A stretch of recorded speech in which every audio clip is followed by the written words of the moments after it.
important as well. So, okay, so therefore put on the full armor of God, so that when the day of evil comes, you may be able to stand your ground. And after you have done everything to stand, stand firm then with the belt of truth. The belt of truth. Where's that coming from? The word buckled around your waist, with the breastplate of righteousness in place. And the breastplate is what? Of righteousness is over your heart. It's over your heart, right? And with your feet fitted with the readiness that comes from the gospel of peace. In addition to all this, take up what? The shield of faith. The shield of faith. The shield of faith. Yeah, with which you can extinguish all the flaming arrows of the evil one. Take up the helmet of salvation that covers your head, covers your mind, covers your head. Remember, it says, draw out the wealth of salvation, karabashanda, with joy. So it covers your head, covers your mind.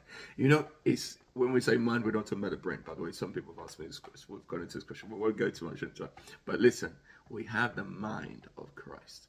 You have the mind of Christ that is in your spirit. You have the mind of Christ. You have the mind of Christ, right? But it says, put on the helmet of salvation, right? And it says, and the sword of the Spirit. The Spirit is the word of God, right? The Spirit, yes, it's truth, but the Spirit is the word of God. The sword is the word of God. It says, and the sword of the Spirit, which is what? The word of God. It's with that sword that you fight. Never entertain the enemy. Never. Never, ever, ever, ever, ever, ever entertain the enemy. Don't do that. That was a big mistake. That's what Eve did, right? Look, that's all I can say. That's what Eve did. It doesn't matter. Don't get into that whole one about like it's Eve's fault. It's Adam. Listen, leave all that. But that's what Eve did. Yeah, because once you entertain the enemy, you're already on a shifting ground. Yeah, don't waste your time.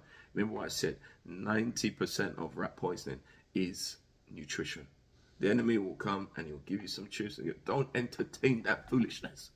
Whatever is raising itself above the knowledge of God, just tear it down. It's nonsense. Don't even waste time.